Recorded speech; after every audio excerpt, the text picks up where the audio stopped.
If you play a game of Monopoly long enough, the mathematical outcome is always exactly the same. The wealth slowly consolidates. The properties end up in the hands of one or two players. The rest of the board goes bankrupt, and the game inevitably ends. This is not a flaw in the game. The original creator, Elizabeth Magie, actually designed it in 1904 to demonstrate a fundamental economic reality. Without systemic intervention, free market economics naturally lead to monopolies. The rich get richer, the poor get poorer, and wealth naturally flows to the top. It is the economic equivalent of gravity. Today, we are watching this exact mechanism play out in real time. We are living in an era of unprecedented systemic, multi-generational debt. Housing markets are entirely locked up by corporate conglomerates. Student loans and compounding interest have created a permanent underclass of indentured servitude. The board is consolidating. But 3,000 years ago, an operating system was drafted to prevent this exact mathematical inevitability. It was a macroeconomic safeguard, hard-coded directly into the foundation of a new nation. Modern culture ignores it because it is buried in a book of ancient laws. But if you strip away the religious preconceptions and look at the actual mechanics of the text, you will find one of the most radical, sophisticated economic frameworks in human history. It is called the Jubilee, and it was a divinely mandated 50-year economic reset. To understand the architecture of this system, we have to look at Leviticus chapter 25. The text lays out a precise economic calendar. Every seventh year was a Sabbath year, a year where the agricultural land was forced to rest and all agricultural debts were paused. But the true systemic reset happened after 7 cycles of 7 years, the 50th year, the year of Jubilee. When the trumpet sounded on the 50th year, 3 massive economic levers were pulled simultaneously across the entire nation.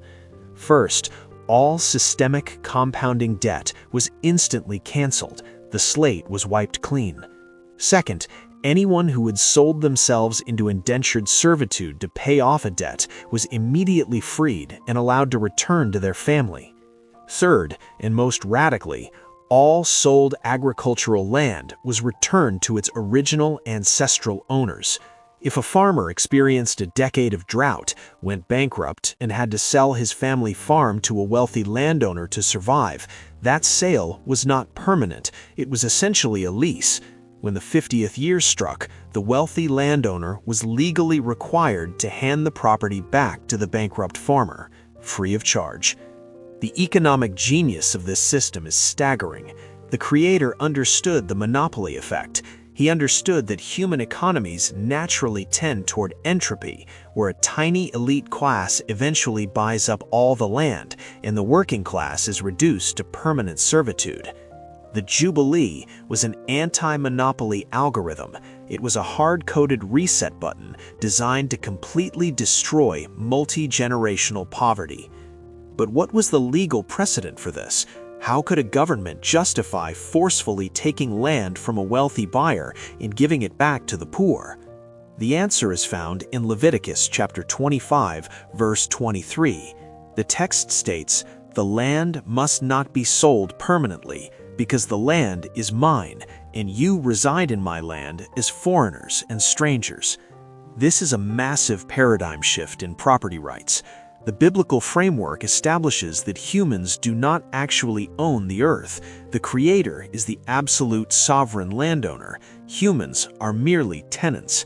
You cannot permanently sell something you do not ultimately own. Therefore, the wealthy elite had no legal right to consolidate the nation's real estate. If this sounds like a utopian fantasy, history proves otherwise.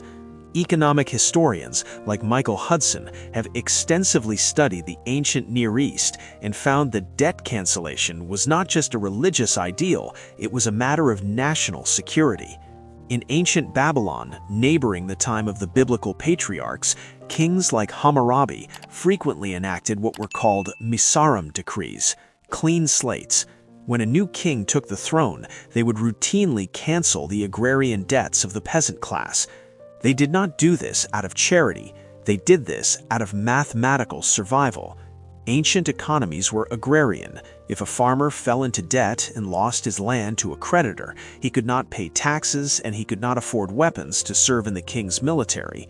If a king allowed the elite creditors to bankrupt the working class, his army would vanish, the peasants would revolt, or they would defect to a neighboring empire. We see this exact historical mirror in ancient Greece. In 594 BC, the Athenian lawmaker Solon enacted the seisaktheia, literally meaning the shaking off of burdens. Athens was on the brink of total societal collapse because the poor had become debt slaves to the rich. Solon stepped in, canceled the debts, and freed the debt slaves, rescuing Athens from civil war. Periodic debt cancellation is a historically proven mechanism for preventing societal collapse. We actually see a watered-down, imperfect version of this principle in modern finance today. It is the entire basis for modern bankruptcy laws. Even modern secular economists recognize that if you don't give a drowning citizen a legal mechanism to wipe their slate clean, they drop out of the legitimate economy entirely.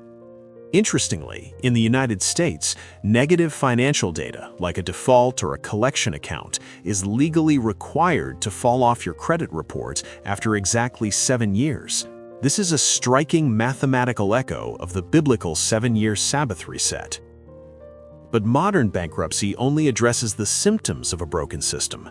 The biblical Jubilee was designed to cure the disease by resetting the foundational asset itself, the land.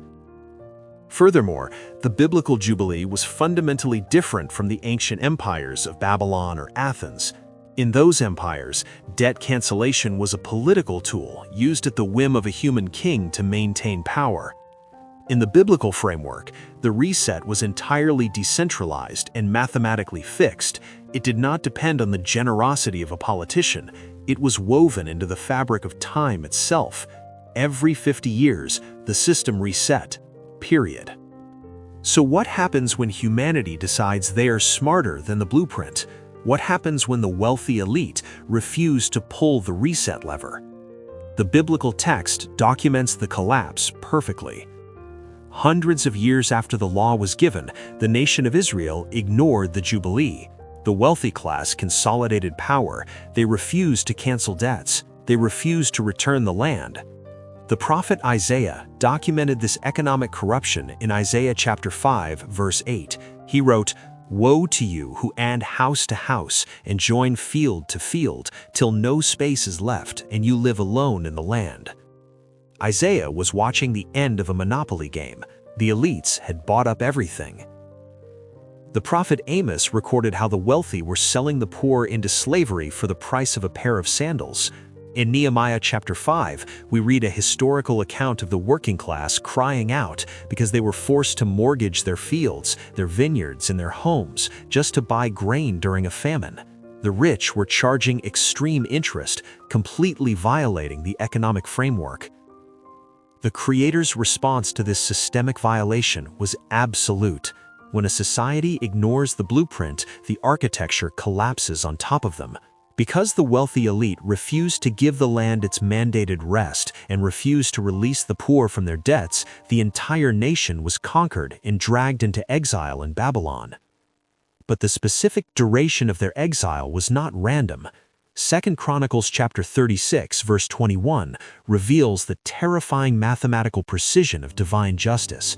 It states, "The nation was exiled for exactly 70 years, quote, to fulfill the word of the Lord. The land enjoyed its Sabbath rests. All the time of its desolation it rested until the 70 years were completed." The elite refused to honor the Sabbath in Jubilee years. They stole that time from the poor and from the land to increase their own wealth. So the Creator forcefully evicted them, and the land took its mandated rest anyway. The system balanced the ledger. The debt was collected. To accurately read the biblical text is not to read a book of disconnected religious rules. It is to study the precise operating systems of human reality. The Jubilee framework proves that the Creator cares deeply about macroeconomics.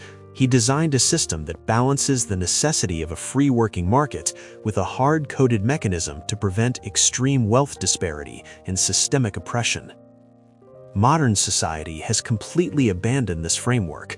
We are adding house to house and field to field. We are drowning in inescapable compounding debt. We are ignoring the blueprint. In history guarantees that when the board consolidates, the game always ends. If this breakdown changed how you view the biblical text, hit the like button so the algorithm shares this blueprint with other thinkers. And if you want to understand the exact systems that govern human reality, from the geopolitics of ancient empires to the mathematics of divine justice, subscribe to the channel. We are retro-engineering the architecture of Scripture, one system at a time. I'll see you in the next investigation.